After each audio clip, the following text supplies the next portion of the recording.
Hey guys, welcome back for another episode of the Suited Shootist. And I'm gonna kind of pick up where I left off last week, because last week I was talking about how sometimes a change of environment can help break through a plateau. There's another aspect of that has kind of come up in a few conversations I've had over the course of this week that I think are worth mentioning as well. In weightlifting, in the combat sports, in pistol craft, there's a lot of emphasis about doing the work. I mean, hell, I've got one of the Growing Up Guns rash guards. It's got the Path logo on the chest, and down the left arm it says "Do the work." And one of the very common mantras for new guys, new people at a jiu-jitsu gym is, man, just keep showing up, just keep showing up. And honestly, that really frustrated me. Same thing with when I was struggling to kind of diagnose the issues with my pistol shooting. Everybody was saying, well, grip the gun as hard as you can. And a lot of these mantras and a lot of this advice is built around just grinding it out and not accepting no for an answer and just giving it everything you've got. And that's not necessarily a bad thing if it's done intentionally and it's tempered well. And here's why. In one of the groups that I'm in, there was a guy talking about how he's starting to have basically some tendonitis issues from how much gripping he's doing on the pistol. There are a lot of high-performing shooters out there that give the advice, grip the gun as hard as you can. I can tell you this. The ones that I've had the chance to actually sit down with and talk in a little bit more depth about how they interact with a pistol. It's not just grip it as hard as you can. There's more to it than that. It's where the grip pressure is applied based on their hand size and the grip profile and all that kind of stuff. And the other part is it is how much grip pressure you are able to sustain. It's not peak grip pressure. It is sustainable grip pressure, because if you're trying to get your sights to go back to the same place every time, that's kind of critical. This also applies to jiu-jitsu. Just keep showing up, just keep showing up, just keep showing up. Well, when I was one of 3 white belts in a gym, and I was basically just a live-action tackling dummy for purple belts for a whole fucking year, I didn't get a lot out of that. I kept showing up, but I didn't progress much.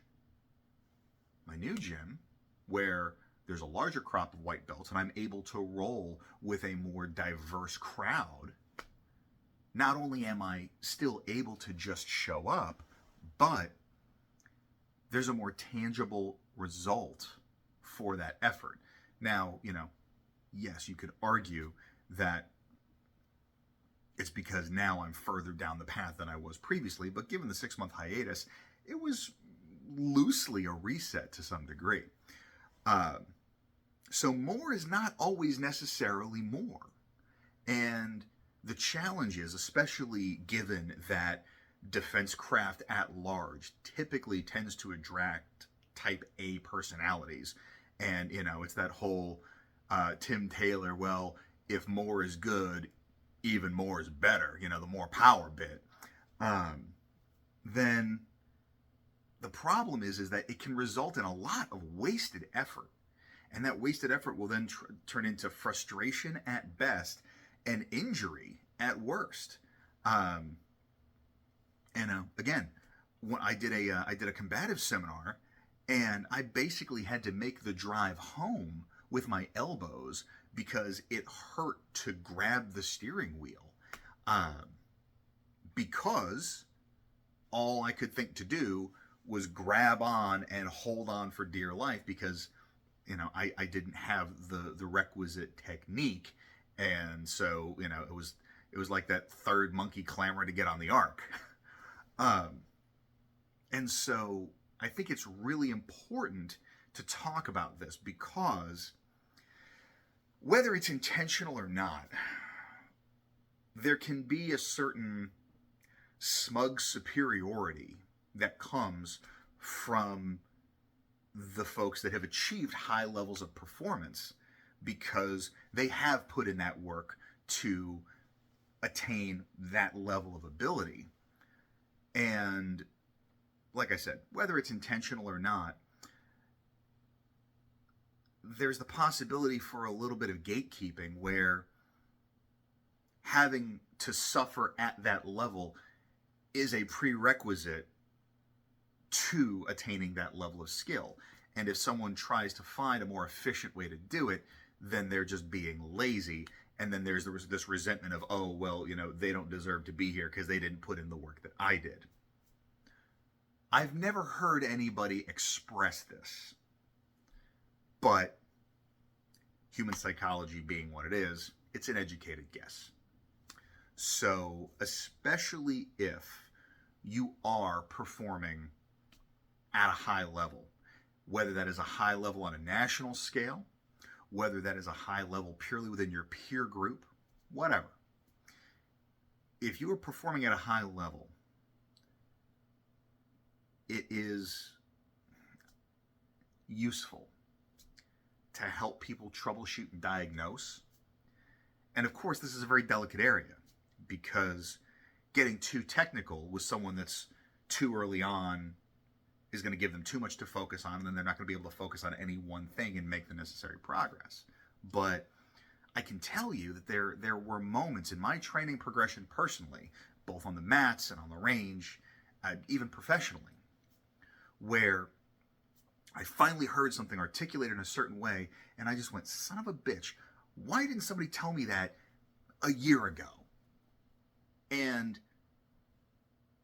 that stuff kind of pissed me off. Lee Weems has a great example of this when he was going through the academy, and he was struggling initially with his pistol work, and all the instructors were telling him was quit jerking the trigger. And eventually he just got fed up to the point where it's like, hey, you want to tell me how to quit jerking the trigger? Because clearly I don't know how to do that. So the why is as critical as the how for some people. And so, again, if you are in that position where you're the one giving advice, try and avoid the superficial talking points. Because while it may be well-intentioned, sometimes it can come across as unproductive or possibly condescending. If you're on the front end of this and you are at a point where you're struggling with whatever it is. Couple things. Number one, we've all been there, so don't get discouraged. Easier said than done. Secondarily, the best instructors are the ones that are able to diagnose and troubleshoot. And generally, they're able to present their concept in several different ways until one of them clicks. So if you find yourself under the guidance of somebody that is starting to sound like a broken record, only saying one thing over and over and over again, if that's not clicking for you, it's okay to say something. Don't be a dick about it, because it very well may be well-intentioned. But if what they're saying does not make enough sense or does not give you something actionable, asking for clarification is always a good thing. If they can't give it to you, get a second opinion. So, and like I said, I think that this is relevant in pretty much every aspect of defense craft, because going back to the pistol grip thing, the light bulb moment for me was this. I'm like, why is it not like I'm gripping the gun as hard as I can and I'm not having the control that I need? What the hell is going on? And basically one of my friends tapped me on the shoulder and said, hey dude, Annette Evans doesn't have as much grip strength as you and she can shoot the lights out around you. So maybe it's not that.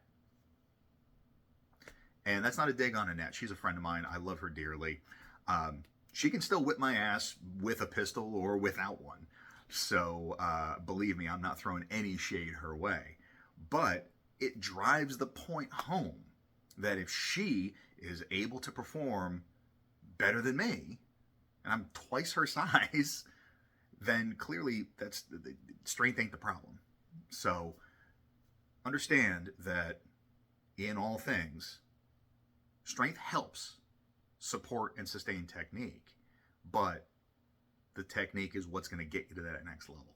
So if you're struggling and the feedback that you're getting is not sufficiently specific and actionable, then it's okay to ask for a little bit more clarity. Have you run into this? I know I can't be the only one here. So I want to hear your stories about getting beaten over the head with just useless, superficial advice, or what was the light bulb moment for you where someone gave you that one pearl of wisdom that just unlocked everything. Put that down in the comments. Other than that, hope everybody has a fantastic week. Stay dangerous and stay sharp.